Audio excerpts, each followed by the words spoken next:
अनफेबल्ड में आपका स्वागत है। यहाँ हम सच्चे अपराध, पारलौकिक घटनाओं और रहस्यमय कहानियों की खोज करते हैं।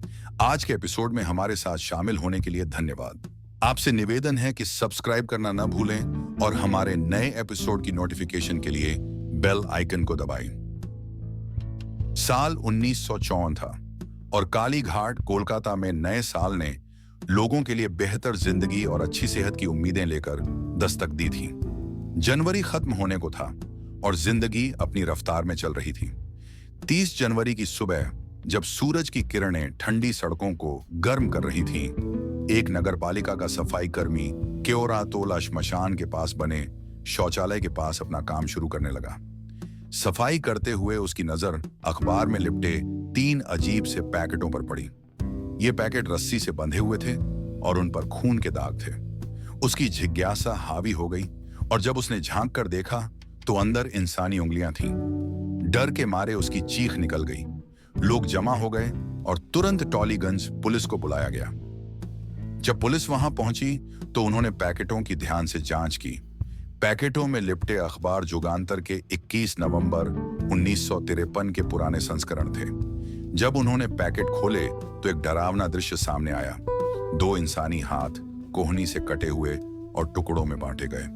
पुलिस उलझन में थी कि जांच की शुरुआत कहां से करें। उसी दिन दोपहर के बाद कालीघाट पार्क में, जो श्मशान से ज्यादा दूर नहीं था, एक गार्ड लंच के बाद पार्क का निरीक्षण कर रहा था। वहां उसे आम के पेड़ के पास अखबार में लिपटे 4 और पैकेट बिखरे हुए मिले। हैरानी में उसने एक पैकेट खोला और अंदर घुटनों के नीचे से कटे हुए पैर देखे। डर के मारे उसने पैकेट वहीं गिरा दिया और चीखते हुए भागा। भीड़ जमा हो गई और टॉलीगंज पुलिस को फिर से बुलाया गया, जो इस बार लाल बाजार होमिसाइड विभाग के साथ मौके पर पहुंची। जब पुलिस ने बाकी पैकेट खोले तो और भी भयानक चीजें सामने आईं। एक महिला का ऊपरी शरीर, एक इंसानी सिर जिसके आंखें निकाल दी गई थीं, होंठ और कान कटे हुए थे और चेहरे की त्वचा बेरहमी से हटा दी गई थी, जिससे पहचान करना मुश्किल हो गया। आखिरी पैकेट में एक अजन्मा बच्चा था जो जन्म से बस कुछ दिन या घंटे दूर था। इन पैकेटों में लिपटे अखबार जुगांतर के अलग अलग तारीखों के संस्करण थे। 21 नवंबर 1953, 10 जनवरी 1954, 25 जनवरी 1954 और 26 जनवरी 1954। कालीघाट पार्क की गहन तलाशी के दौरान एक और पैकेट मिला, जिसमें कटे हुए ऊपरी पैर के हिस्से थे। कोलकाता पुलिस कमिश्नर ने तुरंत यह मामला डिटेक्टिव विभाग को सौंप दिया, जिसका नेतृत्व समरेंद्र नाथ घोष कर रहे थे। पुलिस के पास कोई सुराग नहीं था, बस इतना पता था कि एक गर्भवती महिला की बेरहमी से हत्या की गई थी। महिला के चेहरे को फिर से बनाने के लिए उन्होंने डॉक्टर मुरारी मोहन मुखर्जी की विशेषज्ञता का सहारा लिया, जो भारत के पहले स्वतंत्र प्लास्टिक सर्जरी विभाग के संस्थापक और प्रसिद्ध प्लास्टिक सर्जन थे। डॉक्टर मुखर्जी ने महिला के चेहरे को सफलतापूर्वक फिर से बनाया और उसकी तस्वीर अखबारों में प्रकाशित की गई ताकि जनता से उसकी पहचान के लिए मदद ली जा सके।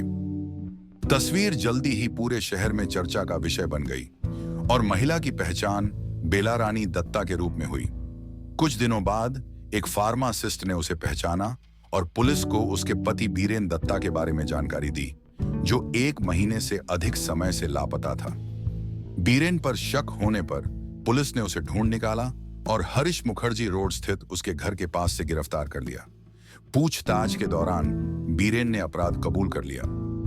उसकी कहानी कुछ 12 साल पहले शुरू हुई थी, जब बीरेन दत्ता 24 साल का था और एक मेडिकल स्टोर का मालिक था, जो उसकी बहन के पति ने उसे गिफ्ट किया था। कोलकाता में अपने चचेरे भाई नबानी के साथ रहते हुए उसका दिल 17 साल की कमला पर आ गया, जो उसकी भतीजी थी। दोनों जानते थे कि समाज उनके रिश्ते को कबूल नहीं करेगा, इसीलिए उन्होंने घर छोड़ दिया और सदानंद रोड पर एक कमरा किराए पर ले लिया। नब्बानी इस रिश्ते को नापसंद करते थे, लेकिन परिवार की इज्जत बचाने के लिए उन्होंने पुलिस शिकायत दर्ज नहीं की। बीरेन ने कमला का नाम बदलकर बेला रानी रखा और बाद में उन्होंने शादी कर ली। उनका एक बेटा हुआ, बठिंद्रनाथ दत्ता, जिसे प्यार से बोटोन बुलाया जाता था। कुछ समय बाद उन्होंने टर्फ रोड पर एक नया घर किराए पर लिया। हालांकि धीरे धीरे बेला रानी के प्रति बीरेन का लगाव कम होने लगा और वह जल्द ही मीरा नाम की दूसरी महिला के प्यार में पड़ गया। 1948 में बीरेन ने मीरा से शादी कर ली। उसकी दोनों बहनें और उनके पति, जिन्होंने बेला रानी से उसकी शादी कभी स्वीकार नहीं की थी, ने मीरा से उसकी शादी का समर्थन किया। वो केवल वही थे जो उसकी दोनों शादियों के बारे में जानते थे। मीरा ने एक बच्ची को जन्म दिया, लेकिन दुख की बात है कि वह जन्म के तुरंत बाद चल बसी। कुछ समय बाद मीरा ने अपने खुद के घर की मांग की और उन्होंने हरीश मुखर्जी रोड पर एक घर किराए पर ले लिया। बीरेन अपनी दोहरी जिंदगी को मैनेज करने में मास्टर बन चुका था, बिना किसी को कुछ पता चले। 1953 में मीरा ने एक बेटे को जन्म दिया। हालांकि टर्फ रोड और हरीश मुखर्जी रोड एक दूसरे से सिर्फ 100 मीटर दूर थे, फिर भी उसकी दोनों पत्नियों को एक दूसरे के बारे में बिल्कुल पता नहीं था। बीरेन मीरा को बताता था कि वो YMCA कैंटीन में खाना खाता है, लेकिन वास्तव में वो टर्फ रोड जाकर बेला रानी के साथ लंच करता। दूसरी ओर उसने बेला रानी को यकीन दिला रखा था कि वो अक्सर व्यापार के सिलसिले में कोलकाता से बाहर जाता है, जबकि असलियत में वो उस दौरान मीरा के साथ वक्त बिताता था। लेकिन 2 घरों का खर्च उठाना उसके लिए भारी पड़ने लगा। थिएटर में काम करने का अनुभव होने के कारण उसने टॉलीगंज फिल्म स्टूडियो में बार बार जाकर निर्देशकों और निर्माताओं से दोस्ती की और एक्टिंग के मौके तलाशे। उसने 6 फिल्मों में काम किया, जिनमें से एक थी कामना, जिसमें उत्तम कुमार मुख्य भूमिका में थे। दुर्भाग्यवश उसके साथियों ने उसे जुए और वेश्यावृत्ति की दुनिया दिखा दी, जिससे वह आदतों का शिकार हो गया और उसकी आर्थिक हालत बिगड़ गई। 1953 तक बीरेन अपनी दोनों परिवारों की जिम्मेदारियों को निभाने में संघर्ष कर रहा था।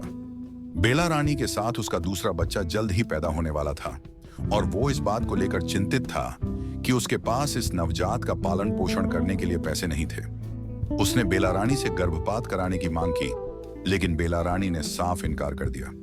इस पर दोनों के बीच बहस हुई और गुस्से में आकर बीरेन ने उसका गला घोंट दिया।